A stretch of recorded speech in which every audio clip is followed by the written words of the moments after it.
gosh. Okay. We are live. We are live for 4 keys to calm, confident, and connected. We are right on the dot right now, so I'll just allow a little bit of time for people to jump in on the training, and then we'll get started. I'm feeling excited. If you are here, let me know by dropping a note in the chat box. Let me know that you can see me, that you can hear me, and that everything is sounding good. I can see there's a couple of people tuning in, so just let me know that everything looks and sounds good. How's everyone feeling today? How's your week going? Where's everyone tuning in from? I always love to see in the comments where you're tuning in. Not seeing any pop up now. I'm not sure if they're working. Sometimes there's a slight delay, but keep putting your comments in the chat box. Sometimes they show up a little bit later, but for those of you that are here, let me know where you're tuning in from. Just drop it in the chat box. Where are you from? Where do you live? And how are you feeling? Let's start with just like one word, maybe a couple if you can't just sum it up into one word, but something about like how you're feeling today and what you're hoping to. Oh, I see Jason Moss is here. Hello. That's my partner. He's running tech upstairs, just making sure nothing crashes. Thanks, Jason, for letting me know that you're here. Your comments are at least coming through. So that is good. It's a good sign. So just put a word of the day in the chat box and what you're hoping to get out of today, like what really pulled you into the experience. And if you happen to be catching this on the replay, play along, play as if you're here live in the room with us and make it really fun and interactive. I will be going back into the comments in the chat box and interacting with you, answering any questions that come up. So I want to keep it really fun and engaging. And if you are catching this, feel free to screenshot the funniest picture you can get of my face. There are a ton of them because I see them all the time when I do my stories and lives. I'm very expressive, and if you catch it in just the right frame, which is often, it's a pretty goofy face. So if you can freeze frame a picture and just let us know any of your takeaways and tagging it on your social media, that's always really fun for me to see what's landing for you. Also to see who gets the funniest picture of my face. So the Instagram handle for my business is at 𝗵𝗵𝗃𝗃 So that's really fun. Okay, I see Trisha's here from Sacramento. We've got Alexi from Dallas, Fort Worth. Yay! And I see more people funneling in. So for the people coming in, now we're just saying where we're from and a word of the day, something that we're feeling and what we're hoping to get out of it. Also, my beloved kitty will likely be making several appearances throughout this training. So, okay, so let's dive in. We're a few minutes into the 6:30 hour, and I want to honor the time that you had here. So I'm going to start by just sharing, like, who is this for, why you are here, and why you care. So this training is really for smart, sensitive, deep thinking and feeling women who are tired of feeling like they're getting in their own way. And that doesn't mean that you're necessarily like drowning or that you're like in this disempowered state, but maybe there's still some stuff that's like coming up for you, whether it's like self-doubt or anxiety or overwhelm. This is a training that is going to help you shift some of the biggest blocks that I have found in myself and in the clients that I work with that have really created powerful transformations when it comes to creating more success, more wealth, more fulfillment, and creating a calm sense of embodied confidence. Okay, so that's what this training is for, and my goal is that you will leave this training with some actionable strategies that you can actually implement as soon as this training is done that will start creating some of those shifts in your life as well. So I'll be covering the, excuse me, Zola. I'll be covering the 4 biggest shifts that I have found to be the most pivotal when it comes to creating these transformations. So my goal, like I said, is that you will leave with just some really practical things that you can start embodying, and maybe that you'll even leave with a new friend. And oh, I've got Laura Beth from PA. Hey, Laura, thanks for being here. So a mention on the chat box. I love to keep this really interactive and fun. That's one of the things that's so exciting to me about these trainings, and I think it makes it really fun for everyone else as well. So as much as you feel comfortable, be active in the chat box. You can interact with each other, support each other, and let's make it really fun. Let's really be in the room with each other. I know we're on camera and that we're all in different spaces, but right now we're all here tuned into the same frequency of energy. Oh, hi Shannon, thanks for being here. Good to see you. So I wanted to just preface this training with, like, why am I even here? Why am I doing a free training that I honestly could charge for because of the amount of value that's going to be included in it? And the reason is my big why. It's why I wake up in the morning and what I believe my mission here really is. And that's to empower smart, sensitive, empathetic, deep thinking and feeling women from getting caught in the habits of people pleasing, of self-doubt, imposter syndrome, a lot of programmed messaging that has kept us playing small, has kept us in patterns that aren't serving us, really empowering those types of women to have more confidence, to feel more calm so that they can step up, so they can have a seat at the table. I wholeheartedly believe that the more sensitive, empathetic, compassionate, connected to your heart people that are in leadership, that are impacting change, that are influencing the decision makers, the better off our planet is going to be. And so my role is to really help empower those people with the tools they need to thrive so that they can do that. And moreover, do that without abandoning themselves, burning themselves out, or like feeling like they just can't fully step into their potential because of the self-doubt and a lot of the challenges that I see that I'll be covering in this training here today. Oh, thanks, Jason. So briefly, about me, I'm a transformational success and confidence coach for smart, empathic, and sensitive women, helping them really overcome shame, imposter syndrome, self-doubt, anxiety, stress. These are all things that I've had to overcome a lot of in my own life, and I might share like bits and pieces of my story throughout this training. It's not really what it's about, but as it's appropriate, I might sprinkle some of that in just so you have more sense of like what my journey has been and where I've come from to where I am today. So my intention for you today is to leave feeling really jazzed, energized, excited about what's possible for you. So whether you're someone that feels like you're really struggling and in a tight spot right now, or you're someone that's already crushing it and you're just wanting to go to the next level, no matter where you fall on that spectrum, because I've worked with clients across the board, my goal is that what I'm teaching you today will accelerate that next step for you. It'll be followed by a live Q&A, and because I believe in empowering sensitive, empathetic people to know their worth, to feel confident in their value, I'm not here to hold back. I will be sharing more about my one-to-one coaching program, and if that's not something you want to stick around for, there's no hard feelings. So I'm saving that for the end. There will be a special announcement and bonus, but I don't want you to feel obligated to stay. If you need to hop off or you've decided it's not for you, then you're totally free to go. You don't have to stick around for that. But if you want to and you want to hear more about it, then I'd love to have you.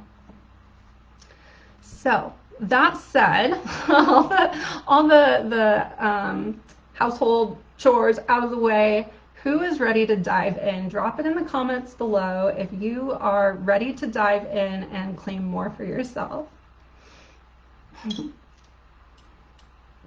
While you're getting settled, I just want to mention to really honor the time and energy that you've set aside to be here in the space. So I highly recommend closing out your tabs, your browsers, putting your phone either on silent or in another room, right? How often do you actually honor, like, and fully hold the sacred container for something that you've decided for yourself? Now, I know some of you may be parents, have other things going on in the background, but do your best to really make this time about you and honor the commitment and the pull you felt to being here, and trust that you're in the right place.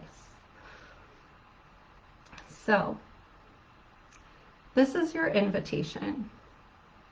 This is your invitation to anchor into a new identity. I want to know, what are you visioning for yourself? You can put it in the chat, or you can just think it to yourself right now as we go along. What are you visioning for yourself? Who are you becoming? Where are you going? I want you to just take a minute to think about that. Something pulled you here to this experience. That means that you're going somewhere. You have a destination in mind. This is also an invitation to self-leadership. So what do I mean by self-leadership? By self-leadership, I mean that you are no longer allowing fear, victim mentality, doubt to run the show. Self-leadership is about putting your highest self, the self, your truest self, back in the driver's seat. Doesn't mean that fear and doubt and insecurities aren't along for the ride, but they're going to sit in the back. It means that highest self is in the driver's seat, running the show, making the decisions, even when it's hard, even when it's scary. And I want to let you know that's why I get up every day, is my own self-leadership. That's why I do this work. It's not because it's easy. Yes, it's super fulfilling, but for most of the time, it's scary as hell to me. And that's just my personal edge, my journey.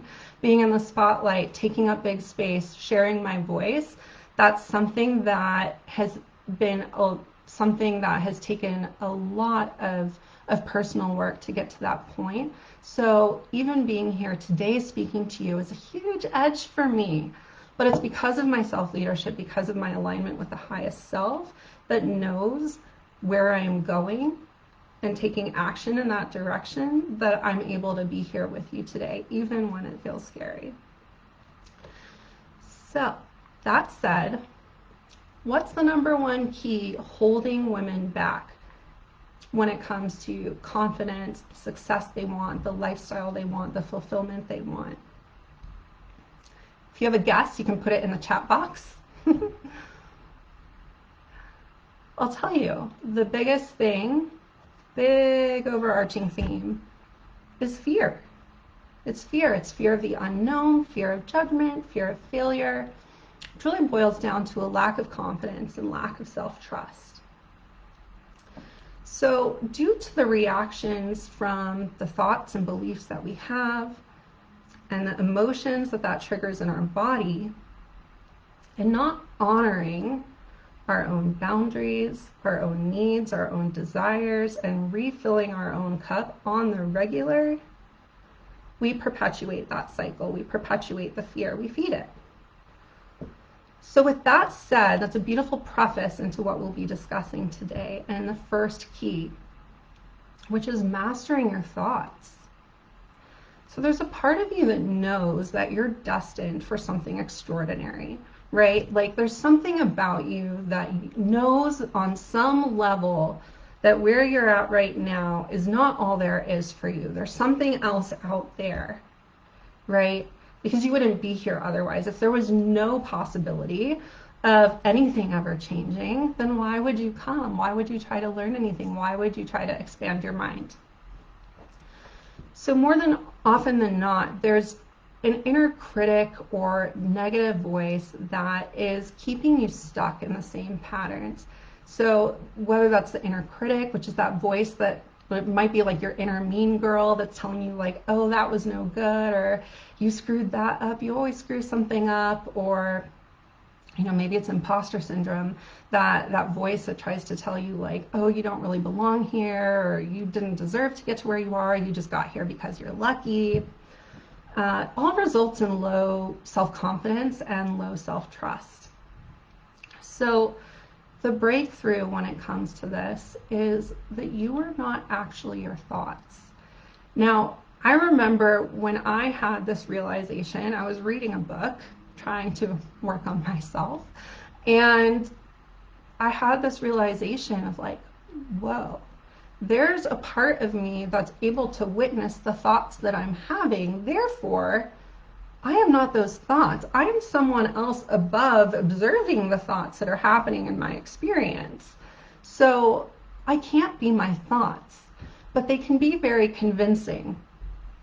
So it's important to remember your thoughts literally mean nothing.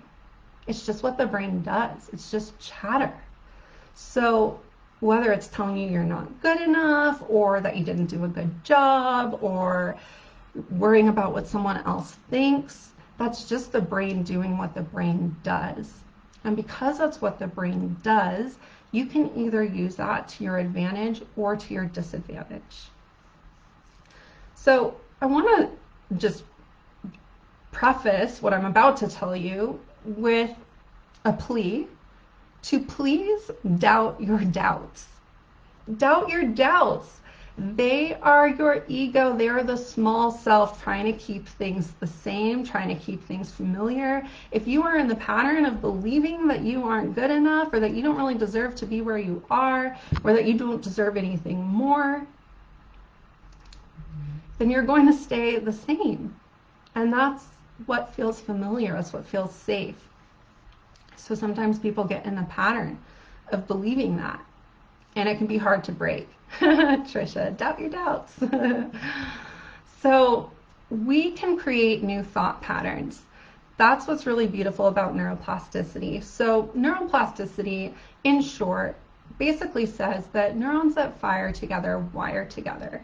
So that means that for however long you've been alive, you've been thinking in certain thought patterns, certain patterns of thought, whether it comes to the inner critic or imposter syndrome or not feeling good enough or not feeling worthy.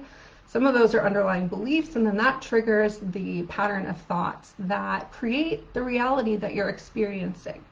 Now, I'm hearing myself say that, and I just want to say that's not the entire picture. Obviously, we live in a very multifaceted, multidimensional world. My background is as a social worker. I see things from a holistic point of view.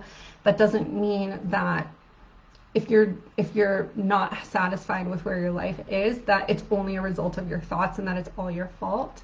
However, I will say that the power of your mind can help you create really powerful shifts to how you're relating to your current experience and create better circumstances. So because your brain has wired through neurons firing together in certain patterns to get to where you are now, that might seem scary. It might be like, oh, well, I'm screwed. I must be fucked. Because if my brain's wired the way it is, then I guess I'm just stuck the way I am. Wrong. So because of neuroplasticity, neurons that fire together wire together.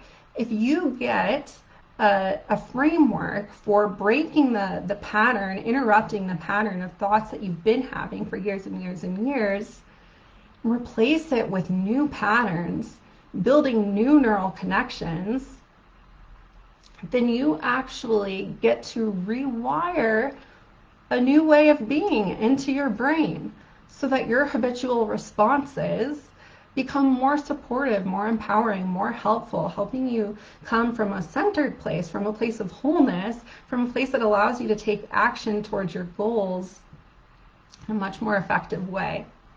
So I have a couple of client experiences that I wanted to share with you. One is my client, Chelsea. So Chelsea, when she first came to me, was struggling with a lot of anxiety. She had chronic pain that she'd been experiencing for years. She was waking up in the morning with dread. She was having a hard time shutting off at the end of the day because of anxiety. And she was really suffering as a result of it. Now, she was also someone that held herself to a really high standard. She always pushed herself really hard and did really good work. But she found herself in this pattern, this revolving pattern of pushing really hard going all in, pedal to the metal, and then crashing and burning out, and then having to take weeks off, and then getting back into the ring, getting things up and going again, and then having to take time off again because she was feeling burnt out again. And her chronic pain was holding her back. She was feeling really emotional and out of control. And the thing that was really powerful to watch with Chelsea is when she started using these frameworks for working with her thoughts and observing the patterns that she had and learning how to rewire them, her anxiety and her chronic pain went down to like somewhere between a 0 and a 2, when before she was experiencing it like 7, 8, or 9, depending on the day. So it's a really powerful example of the mind-body connection, which we'll come back to in a minute. But another client that I worked with also was really struggling with confidence when it came to feeling like she deserved to be where she was. She works for a really prestigious tech company, has overcome amazing challenges to get to where she's at now, and yet she felt like an imposter. She felt like she wasn't as smart as other people, and it's because of the patterns that she had grown up with thinking and not having a real framework for working with that and creating new habits to create positive change. So when she started implementing and integrating these new thought patterns through different frameworks that I use with my clients, she actually started to embody that sense of confidence. She started to know her worth. She started to actually show up at work more with, and when I say show up at work more, I mean like as her authentic self, like not afraid to ask questions, not afraid to ask for help. Like that was a big one. And because she thought it meant that like she didn't know what she was doing and that something was wrong. She realized that no one else had it all figured out either. And that was a story that she had in her mind, that everyone else was smarter than her. So that was really powerful to watch that with her. Another thing that I wanted to mention about thoughts is confirmation bias. So confirmation bias is really about like what your brain is choosing to pay attention to, like what's holding its attention. And it's based on what it has decided over conditioning and messages we've gotten throughout our childhood, teens, adulthood, that's telling us what we need to pay attention to in order to get to where we think we want to go. So that might be that like I need to, for like one client I'm thinking of, Sarah, was thinking about all the ways that she could always improve. She really prided herself on her work ethic and always looking for what she could be doing better to improve her performance, to make a bigger difference at her company. And that was her confirmation bias, was like, that's what I need to pay attention to. The problem with that is that she was missing a whole other piece of the puzzle. Because she was only focused on what she could be doing better, that resulted in, I never feel good enough. I don't feel like I deserve to be where I am. I'm always falling short. And she started to feel really anxious and really down on herself and was really unhappy. So when we started working with her thoughts and her mindset, it started balancing that out with like, oh, wait, there's things I'm doing well too. Then that's when she became a true powerhouse. So not saying to not reflect on ways to improve. I think that that's a really powerful tool in order to keep improving and to keep showing up better and better each and every day. But if that's all we're focusing on, then you're not going to feel very good. In fact, Sarah said to me, oh, no wonder I'm so unhappy. I get it now, because like I never saw all the things that I was doing right. I never saw all the things that I was doing well. I only was seeing where I was falling short. Therefore, that became my reflection of myself. So you might want to think about, consider this, if you're feeling bad about yourself, notice where you're placing your focus more often than not. If you're like me, I'm someone that is very growth oriented, always looking ahead to the next thing. And if I get too fixated on that, and maybe you experience this too, I'm misappreciating the strides that I'm taking every single day, and then I don't feel motivated to keep pushing forward. So if you're someone that struggles with a lack of motivation or pushing really hard and then burning out, this may be one of the pieces for you that is missing and would be worth looking at. So I know like changing thoughts can be super scary if it's what we know and what's familiar, but it's also super empowering if you think about it, right? It's really exciting, but it requires a willingness to be able to look at something differently, a willingness to really let go of an older, outdated self that's no longer serving, in order to allow a more up-leveled version of us. I don't like the word up-leveled. It feels very cliche and kind of overused, but that's what's coming out of my mouth right now.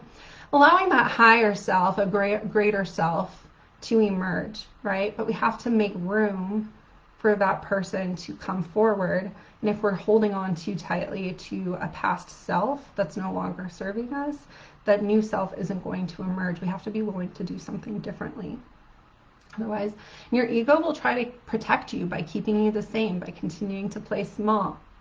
But if nothing changes, then nothing changes. So if you're feeling the pull, if this is feeling activating for you, then I would encourage you to reach out to me about my one-to-one coaching program to get a closer look about like what's going on with the thoughts and beliefs and the patterns that you have that may be getting in the way of from like where you want to go next, right? There's definitely strategies that can be very helpful in very quickly removing some of those blocks. So let me know how this is landing. I'm going to take a minute to take a sip of water. I'm going to take a look at the comments here, but let me know what's landing, if this is making sense so far.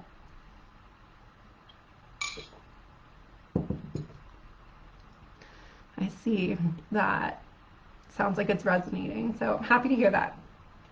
So key number 2 is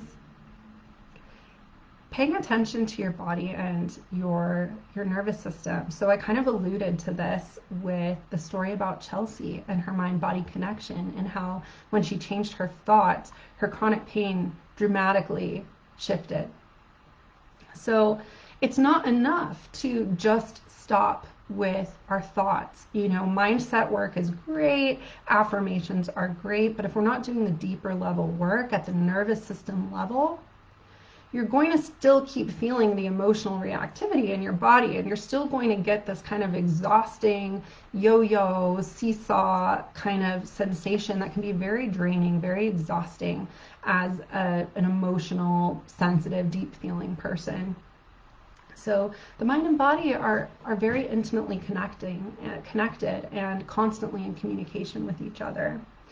So, you know, we experience a thought. The thought creates an emotion, a feeling in our body, and then that emotion gets expressed in the body. That might be a pounding heart, it might be heat, it might be tension. Then that fuels information back up to the brain, which continues a new thought because the body is informing the mind of what's going on, maybe experiencing a feeling of danger, even if it's not actually dangerous. So your mind continues to crank the engine, and it kind of becomes this like self-perpetuating vicious cycle feedback loop back and forth. So we need to have strategies for being able to break that pattern. And before I go into some of these strategies, I just want to say a word on just being freaking human, right? So I want to be really careful here, because the goal isn't to stop ourselves from feeling things. That's ridiculous. The way that you feel is important, it's valid, and it deserves to be heard, deserves your loving attention, okay? And also, sometimes it gets in the way and it's not serving us. So it's helpful to have some tools that you can rely on, especially if you know that like where you are now isn't going to serve like where you want to go. So I just want to be really clear that I'm not here to pathologize feelings, that we're not here to strategize them away. But if they're getting in the way, especially in the moment, like if you're having a big emotional upset and reaction and you don't want to say something or do something that you're going to regret later, then this is a good place to have some of those tools come in. It doesn't mean that we're pushing feelings under the rug, that we're not going to get curious about the feelings that we're having, but it means that we're going to have some tools to help lessen the impact, like possible negative impact that it could have, and also just bringing our nervous system back into a state of regulation where we're able to be more calm, clear, and therefore confident. That's why I'm teaching this, and that's why I include this in my work when it comes to building confidence in women. It's because if you don't feel in control of your body and your emotional reactivity, then you're not going to feel very confident in your own skin, because anything could set you off. So the breakthrough here is that just like thoughts, your feelings don't mean anything either. Doesn't mean they don't matter, but it means they don't mean anything. So it's very easy to have a thought of like, oh, she doesn't like me, have emotional reaction, and then therefore because of that emotional reaction, we experience it as true. That doesn't make sense. But our brain will trick us into thinking it's true because we feel that way, therefore it must be true. This is a cognitive distortion that I teach in my program called emotional reasoning. So some of the key strategies that can be really helpful if you are needing to bring your nervous system down into a state of calm, out of being spiked into really high zone where you're feeling really activated, really agitated, really overwhelmed, really upset, something's triggered an emotional response. Some of my favorite things to include, and I do these pretty frequently even in my own practice, is doing breath work, mindfulness scans, especially body scans are really helpful. I have recently started incorporating vagus nerve exercises into my day-to-day, and if you don't know what that is, don't worry, but if you're interested in some of my favorite exercises, you can feel free to drop in the chat box that you're interested, and I can send you a message and send you a couple links to the ones that I really like, that I found really helpful. It's been really helpful as just like part of my normal nervous system maintenance plan. Other things that are really helpful are just like moving your body, dancing, shaking, massage, either self or with other, different grounding techniques. So how's everyone feeling?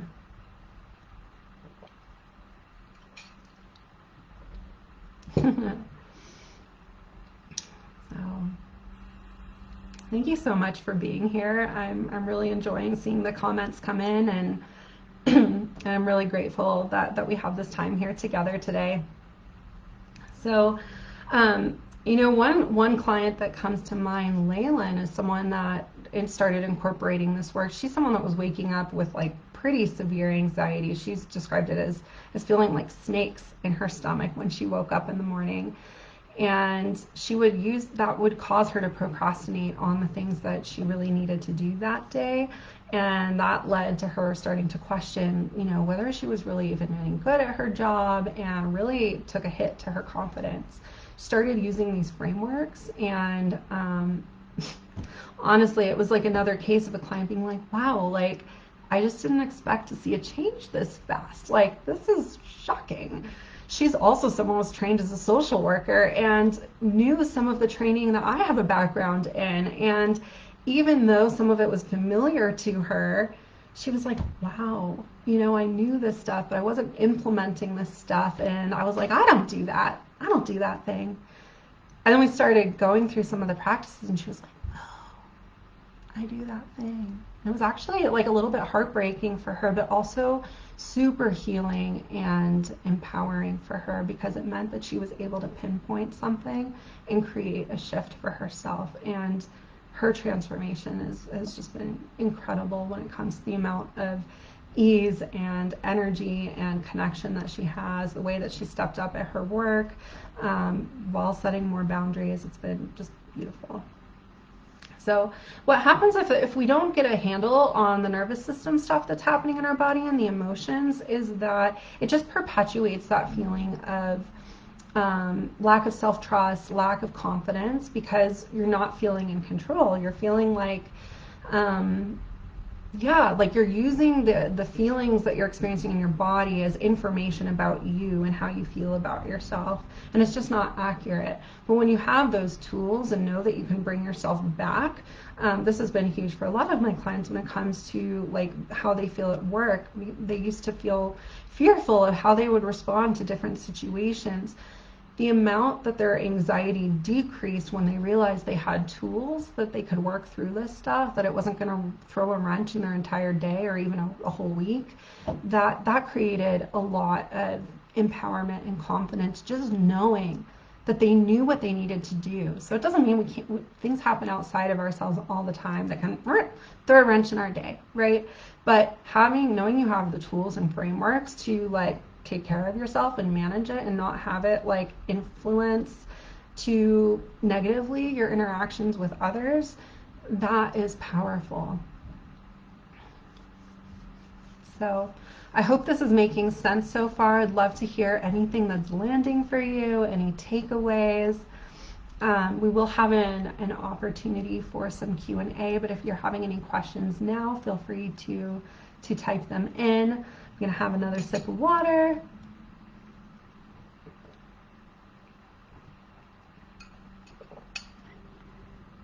Okay. Well, I'll keep an eye on the chat box.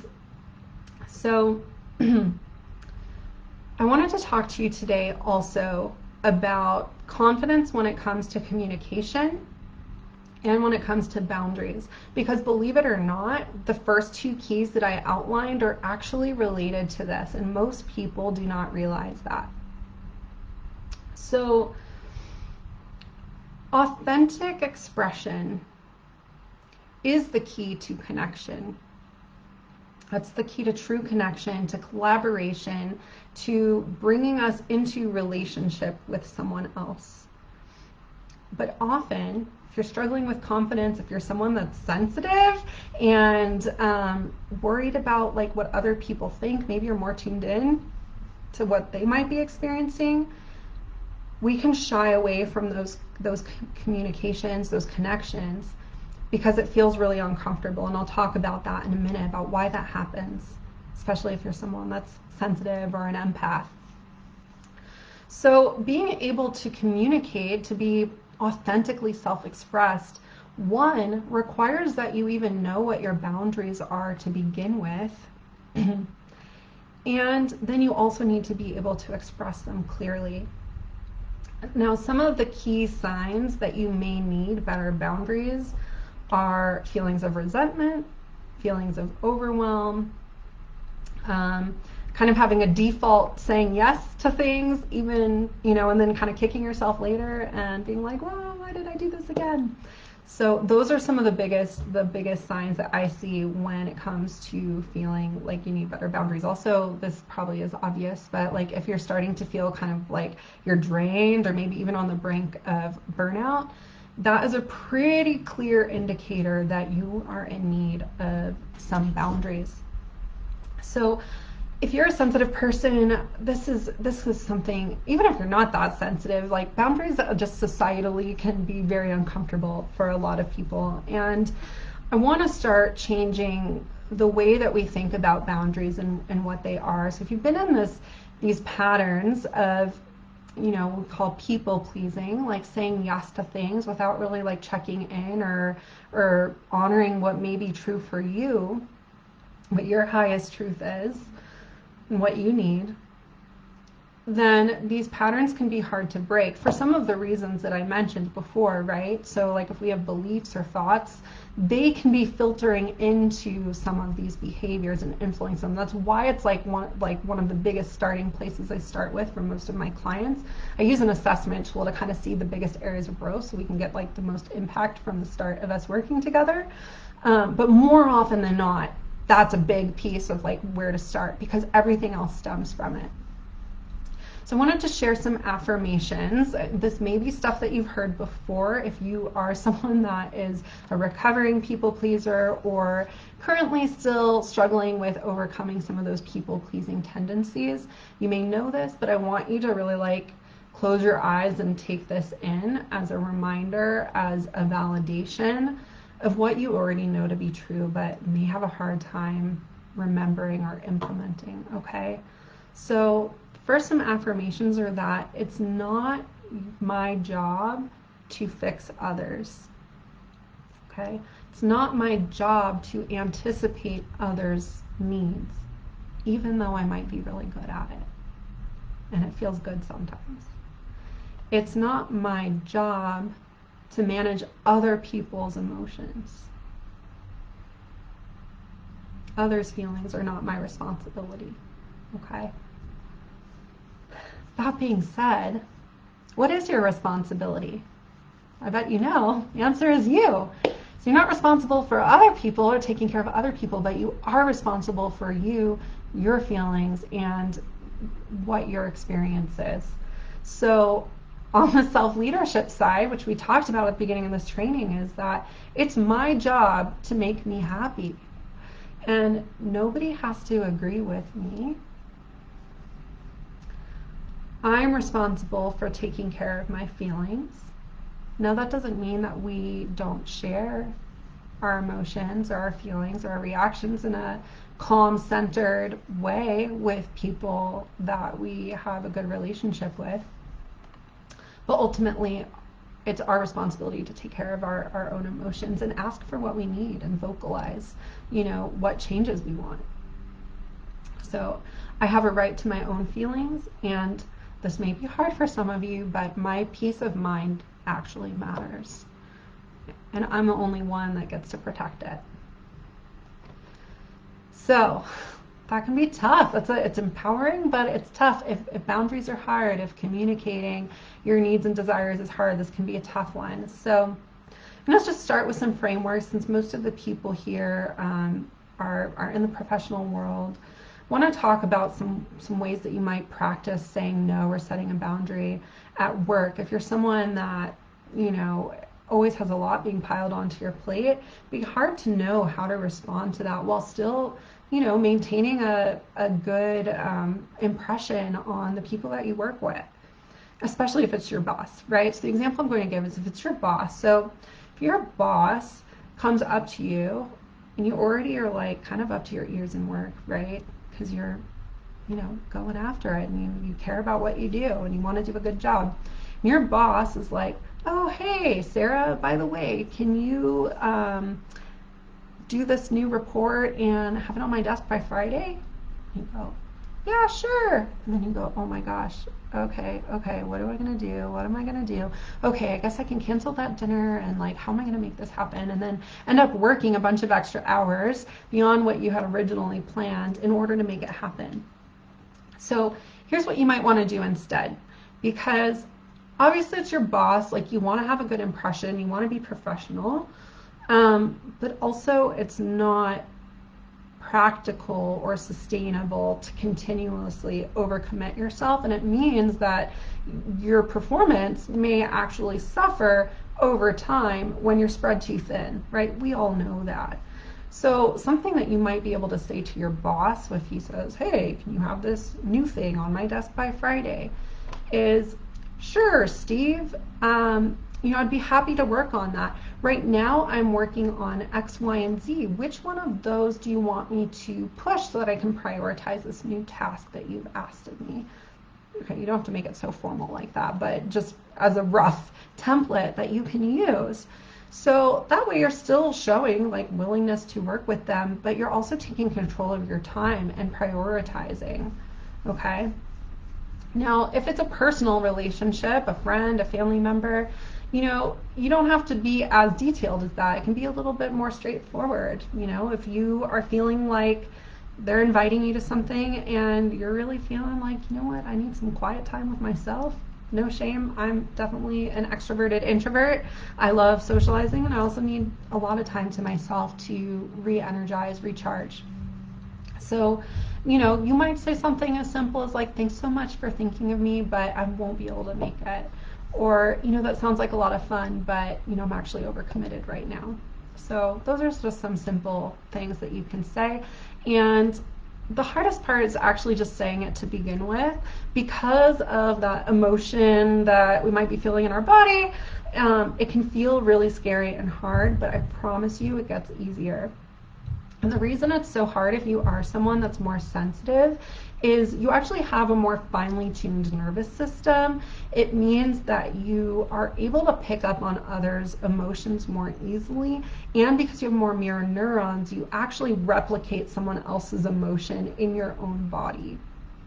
So that means if someone else is looking disappointed or frustrated, you might feel disappointment or frustration in your own body as if it were your own, which can make it really tempting to just be like, yeah, sure, I'll do it, because the immediate thing is like, oh, I feel relief, until you realize that you're overcommitted and overextended and you're overwhelmed and you're resentful and hating your life.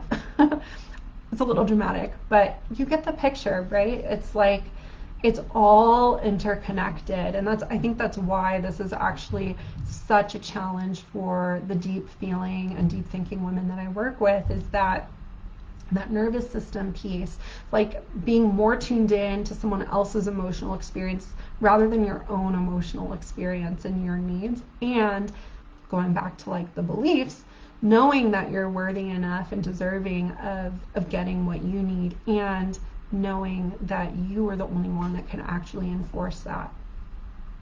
So I know this is super cliche, but you can't pour from an empty cup. I actually had this really incredible experience illustrating this with my partner last month. We went out to eat. I took him out because it was his birthday, and our waitress was phenomenal. She was just like so chipper. She was really on top of her game. We both have different food sensitivities and allergies, and she was like so on top of it.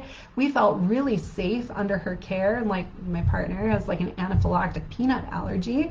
So hopefully there's no like serial killers like watching this right now. I'm like paranoid. That's my anxious brain being like, oh God, someone's gonna see this and like plant a peanut. Anyways, she was really on top of like our needs and our desires and really tapped in. She was making thoughtful suggestions. The timing of everything was perfect. She gave us space when we needed space. She was present when we were ready for her. And it really made a huge difference in our dining experience. And it was really special. It was a special occasion. And so when she brought us our check, we expressed our gratitude to her, and we said, wow, like, thank you so much. Like, this literally has been like one of the best dining experiences we've ever had. Thank you so much. And she was like, oh yeah, thank you. Like, you're so welcome. Like, I just got back from a 2-week vacation. I was checking out all the national parks, so I'm just feeling really energized and ready to go. And you better believe we left her a big fat tip. Like, it was just like, it was a beautiful illustration of what gets to happen when you allow yourself permission for space, for boundaries, from separating. If she hadn't allowed herself time to get away, to have a vacation, to do things other than wait tables, then like our dining experience probably would have been way worse. Like, we probably would have gotten weird. I mean, how many of you have been at a cashier register or a waiter, been at a restaurant and just had like really weird vibes and energy from the person that was serving you, right? It feels icky, it feels heavy. You're just like, oh, I get these kind of like weird vibes, right? Especially if you're a deep feeler, like we pick up on that stuff. So it really was like a make or break, like in a really good way for us, that made our dining experience so amazing, and really brought home to me the importance of being able to have clear separation from work and personal time, and honoring like things outside of yourself, away from work, allowing you to refill your cup so that you can give from that overflow. And I definitely feel like we were experiencing that overflow from her because she had nourished herself with things that brought her joy. And I will have more on that in a minute. So if you're someone that has struggled with some of these patterns, with like people pleasing, struggling with communication and boundaries, I definitely have some frameworks that are really helpful in my program for working through that. that was a bit about boundaries. I want to briefly touch on just some communication strategies as well, some things to be aware of, some dynamics. So when you're in a conversation and communication with something, and say maybe you're having, an experience. Typically, the way communication works is you see someone, you hear what they're saying, you then tell a story about what you're seeing and what you're hearing about the situation.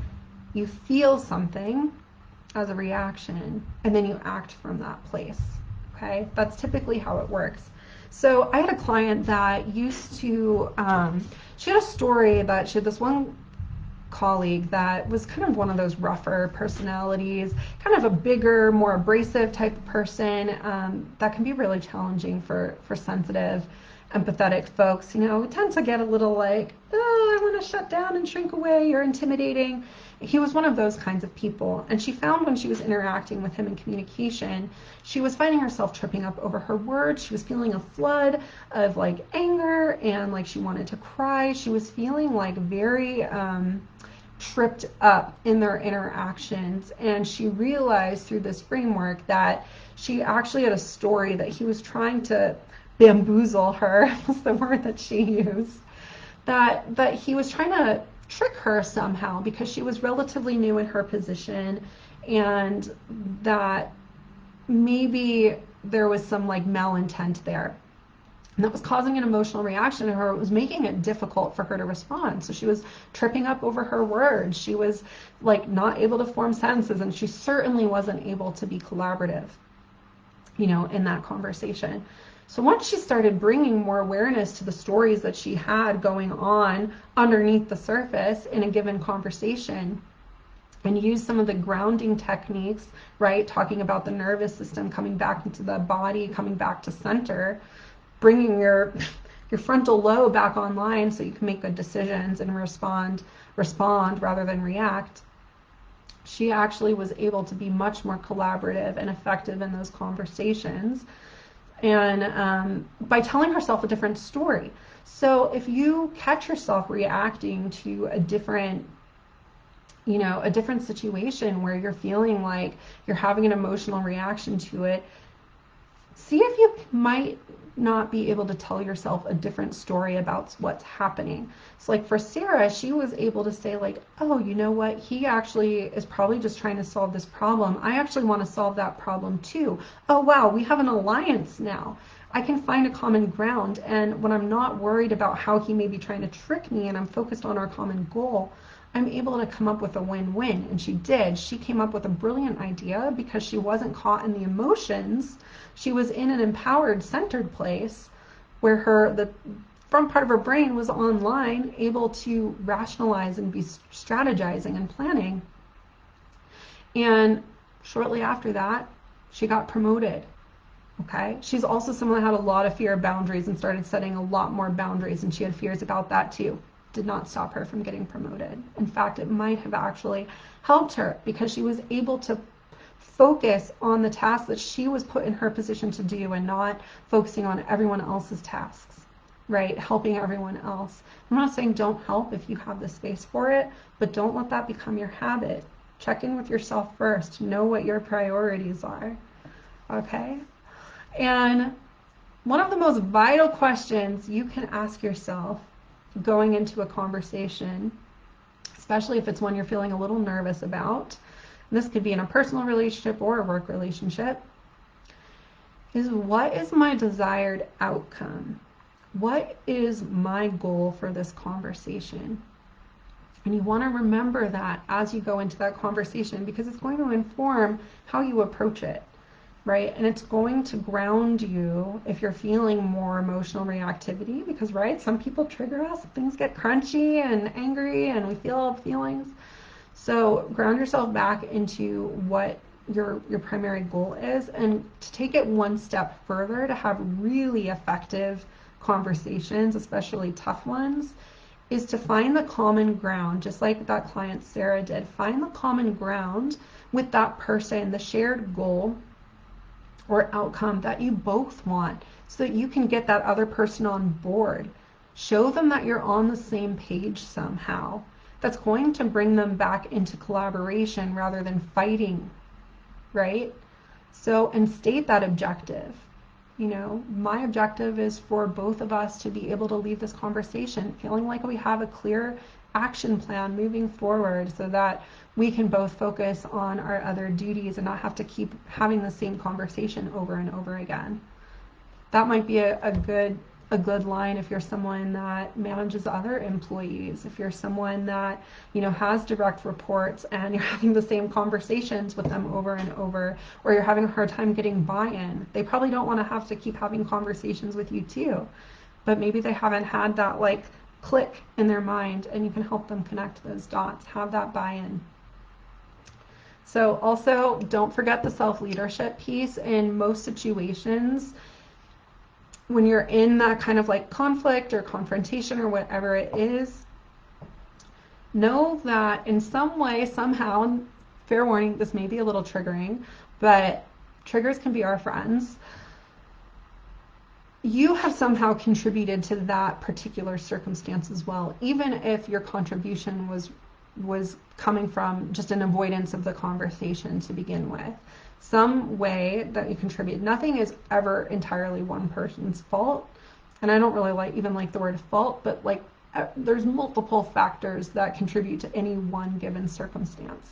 So a really great place to be is in the place of radical self-accountability.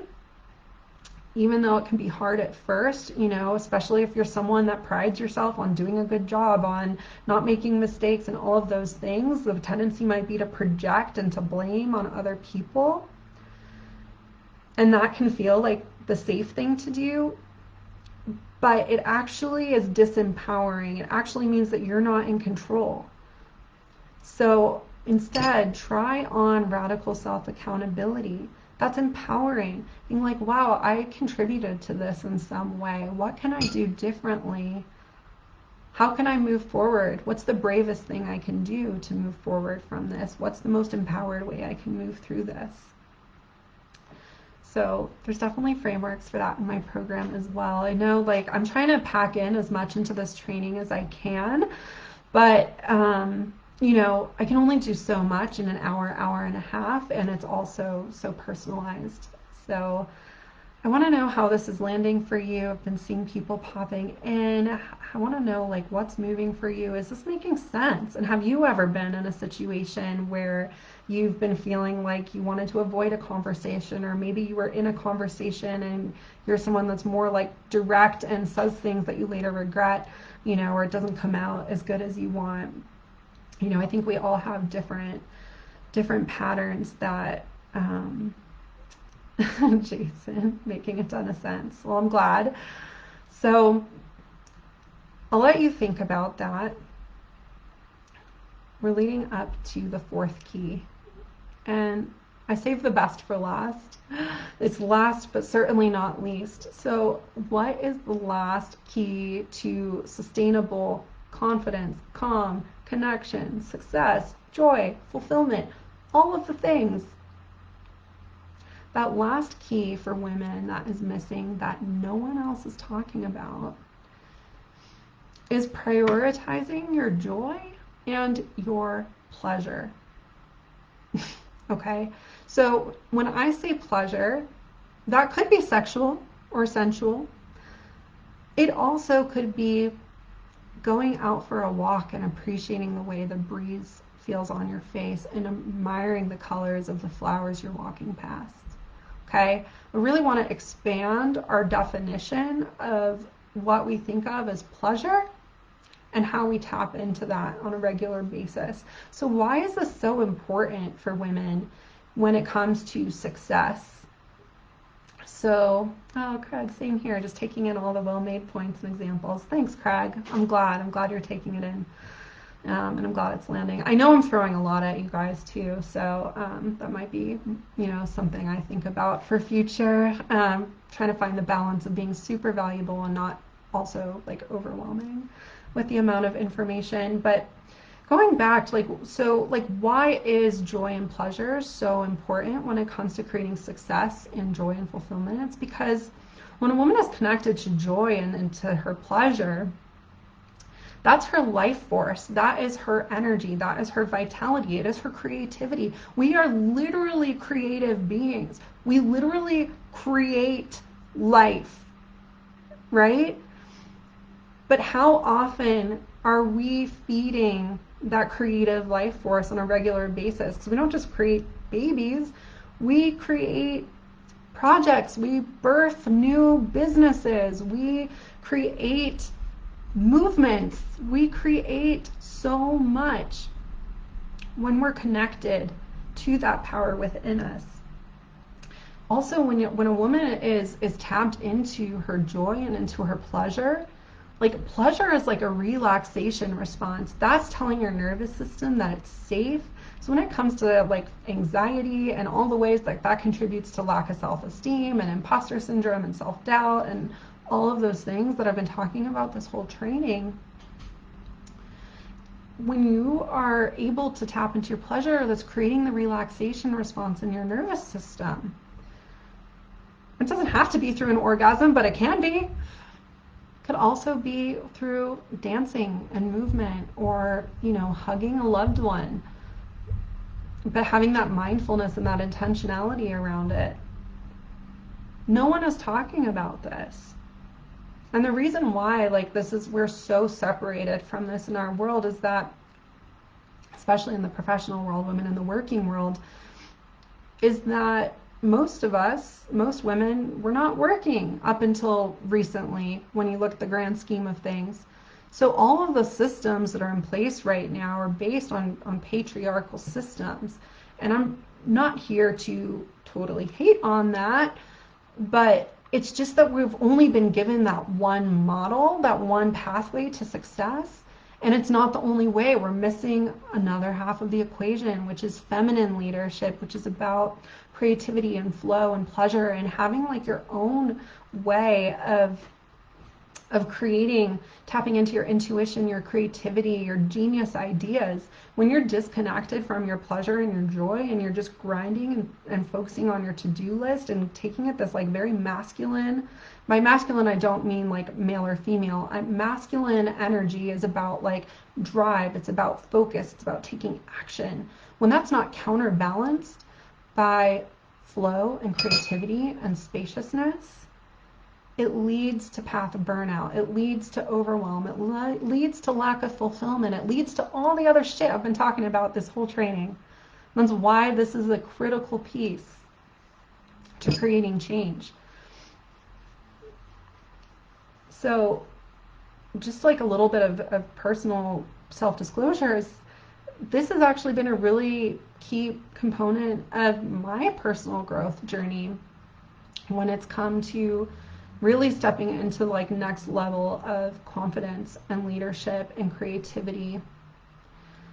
I had to do a lot of my own healing work around my relationship to my sexuality, to my pleasure.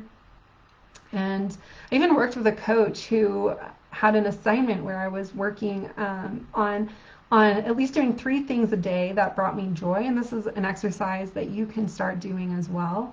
But because I like to make things fun and make a game out of them, and I wanted to check off, see if I could do more than 3 every day. So I'm just going to tell you the exercise you can start doing this. So make a list of all the things that fill your cup or that bring you a little bit of joy.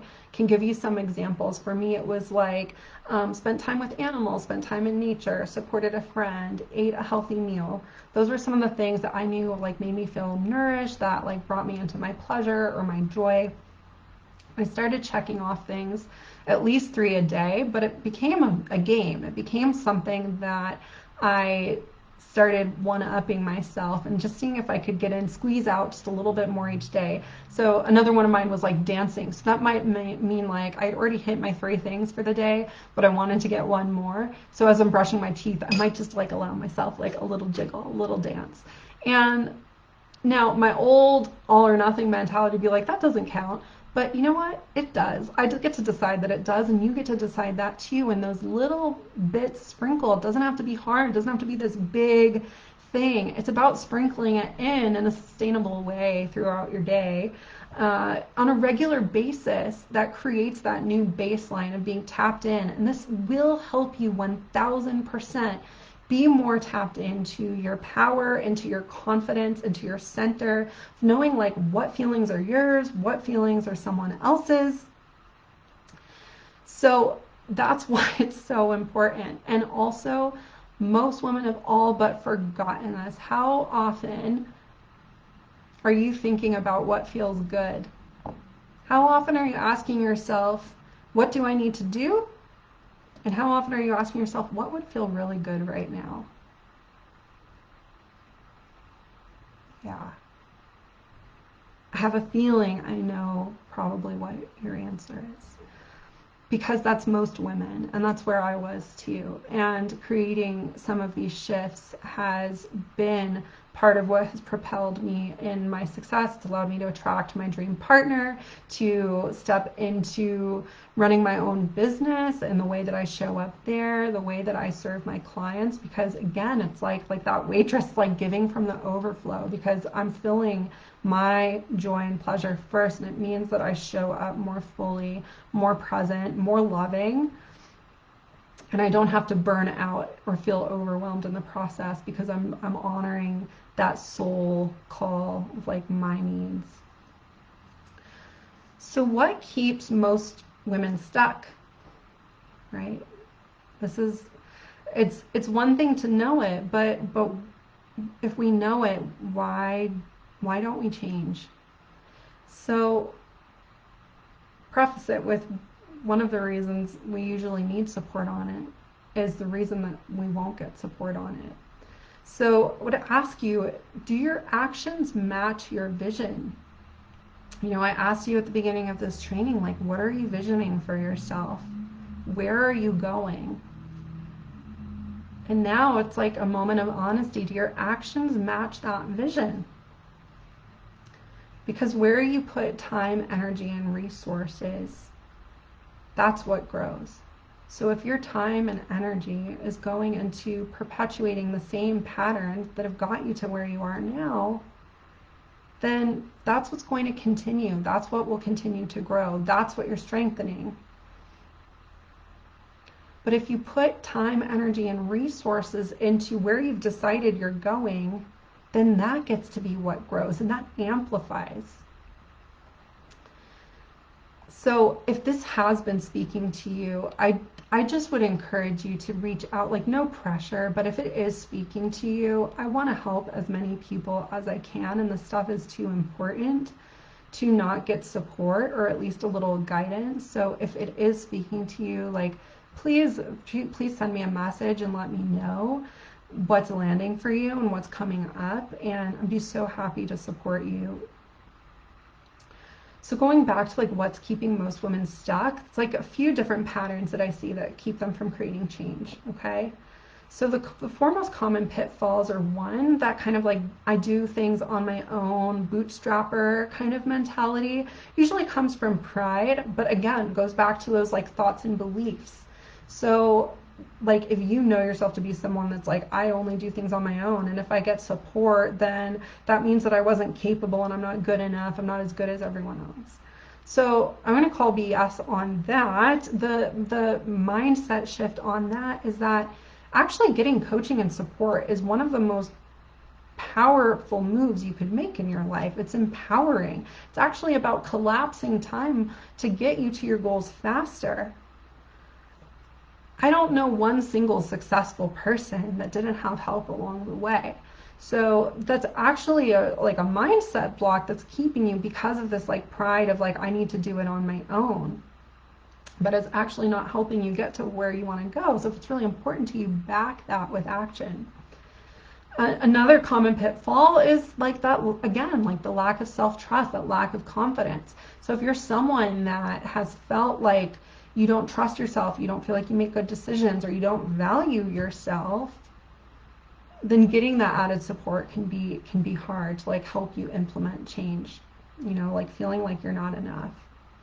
Last but not least, this was my story, is that like I'm trusting my journey kind of mentality, which I think is beautiful in theory, and to each their own. It's definitely like very personal. But for me, like, the disconnect is that I actually thought I was making way more progress towards my goals than I actually was, because I was working really, really hard because I didn't have the help or the support or the roadmap or anything. I was figuring it out on my own until later when I kind of wised up and realized, like, this is ridiculous. The difference for me was that I thought I was making progress, but it really was like very slow, painful, incremental progress. And about 10 years later, it was like I blinked and I woke up and I was like, wow, like, I'm really not where I want to be. I thought I was working so hard. I thought I was getting there. Why am I still so far away from where I'm going? So that can be a common pitfall too. So I just want to check into the chat and see, how is this landing so far and what's been resonating. You know, maybe like one biggest takeaway that you have so far. And I'm going to just take another sip of water, and then I'm going to open it up for some Q&A. So let me know what's landing, or if you have questions on anything that I've shared, feel free to speak now. This is so fun. I love talking about this stuff, if you can't tell. I know someone has a question. I'm gonna wait.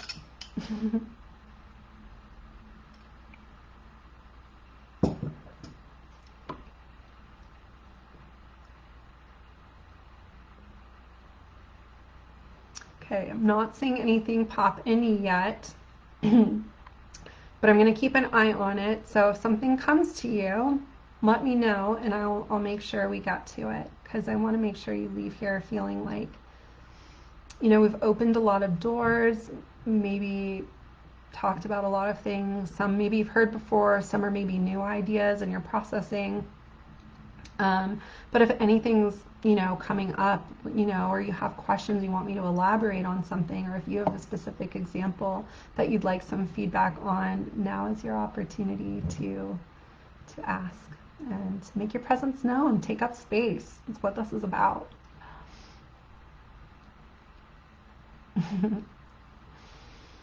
Okay, so while I wait to see if there's any questions in the chat, I'm going to dive into a little bit about just my one-to-one program. As I mentioned at the beginning of the training, I would be popping on here at the end talking about this. So I do have a really incredible one-to-one coaching program right now with a few spots open.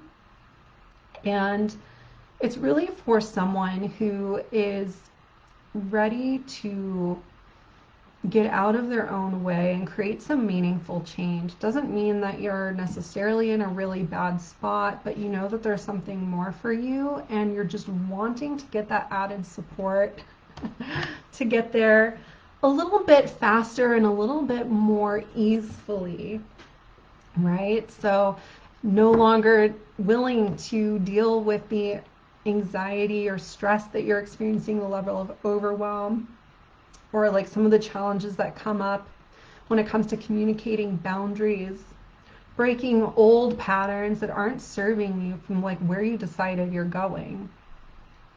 So if you're wanting more frameworks and you're serious about like really empowering yourself, deciding that you deserve it and that you deserve to have support, then this program, this is an invitation for you, especially if you've been listening to this training and it's been feeling activating for you. If you're feeling like there's some stuff coming up, like, this is your sign. This is your sign that there's a part of you that knows that it's time for something to be different. You don't have to know the how, you don't even have to know the what, but it's a sign that there's some action to be taken here. So just want to be clear, this program is really beneficial if you're someone that's a deep thinker and feeler, someone that's empathetic and compassionate, and struggling particularly with, like, again, some of that emotional reactivity and all of the ways that these things that I've been covering in this program tonight interconnect. This program is not for you if you're someone that's feeling more committed to your excuses than to your vision. This is for someone that says like, no, this is what I want. I'm making the line in the sand now. This is my moment and I'm scared as hell, but I'm going to just go for it. I want to see what else is out there for me. It's not for someone that lacks motivation or follow through. Now, I've worked with people that have struggled with procrastinating in the past, but they brought the fire when they knew they were ready for a change. So it doesn't mean that this program can't be for you, but it means that you're like ready to be serious and ready to like really be all in with the right support to create meaningful change, that you can experience more wealth, more, and support your family and yourself while creating more impact, making a difference, feeling deeply nourished, living a fulfilling life. That's my wish for all sensitive, empathetic women, that we can end the cycle of burning out, of doubting ourselves, of lacking confidence, of like making ourselves small, not taking up big space, and making the difference we know we can make in this world while feeling deeply nourished and fulfilled in our own life, right? Not over-identifying with our work. So I don't see any questions yet, but I am still keeping an eye out, so you're still welcome to drop questions. I'm keeping an eye on it. So next steps, if you are feeling like maybe this is something that you want to explore, what support might look like for you and what this one-to-one program is about, the next step is to apply.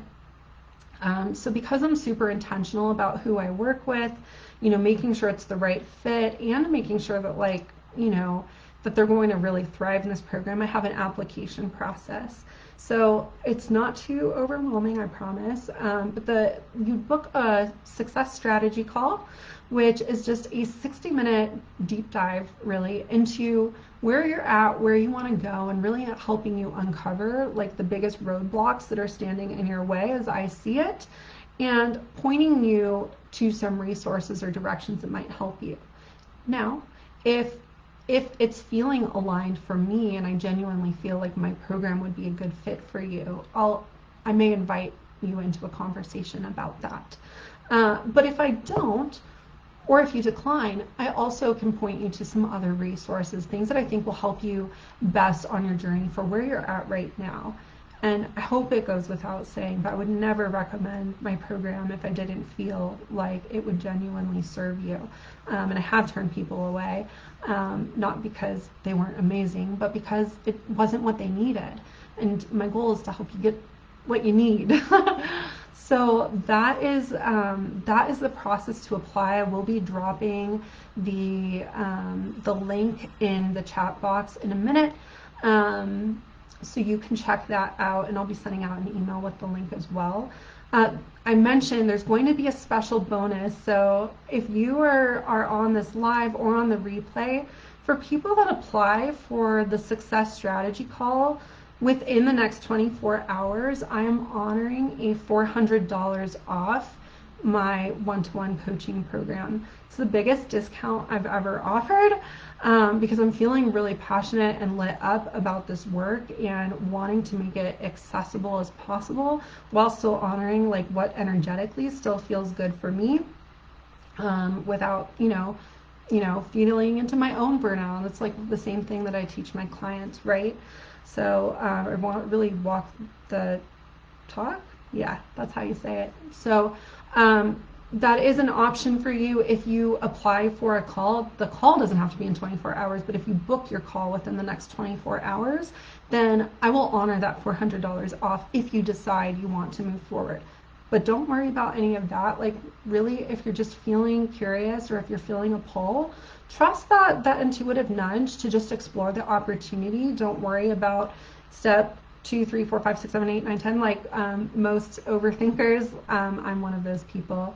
Often does. That's also one of the things that may be keeping you from really stepping into your full potential in other areas of your life. So use this as a risk-free playground to experiment with doing something differently without worrying about all the details. Just saying like, yeah, let's just go for it. Let's see what happens. Let me hop on this call and see. Okay, so I will put that in the chat below. Final note, just a little healthy urgency. I also really believe in transparency. As I continue to grow in my own mentorship, in my own trainings, and work more one-on-one with other clients, and really dialing in more and more each time, like what the biggest pivots are for them that creates change the fastest, my prices do continue to go up. So as it is today in this very moment, especially with that $400 off that I'm offering for 24 hours, that is the lowest that this program will be offered. So again, if you're feeling the pull, even if you're not sure, like, I just encourage you to book a call. I know some people worry about like taking up someone's time or feeling guilty. The whole purpose of this training is that like we're starting to make different decisions, acting as if we have a different belief, even before we fully have embodied it. So make a different decision, start empowering yourself to take new action, do something differently, and surprise yourself. See what's on the other side of it. So last call for any questions before we hop off here, but thank you all so much for being here. It's been so much fun just sharing this information with you. I'm so passionate about this program and the transformations that I get to help facilitate. I know like this stuff's been so transformational in my own life, and you know, that's another story for another time, but I've come a long way. And if you're feeling a little stuck and like you're wanting to get to that next level, then I would love to chat with you and share, you know, what might be possible for you. So I don't see any other comments right now. So other than Jason saying you are amazing, thank you. I'm glad you've been enjoying it. Last call for questions. Also, if you don't feel comfortable putting it in the chat, or you just need a little time to process and think about it, you are more than welcome to send me an email or a message in the DMs, just letting me know what was landing or what was coming up for you, what's moving. I know we covered a lot, so you might have, you know, a realization later on tonight or tomorrow, so, or even later next week, because hey, we're deep processors. Thanks, Laura. I'm glad you enjoyed it, and thank you for being here too. And with that, I will wish you all a beautiful rest of your evening, and thank you so much.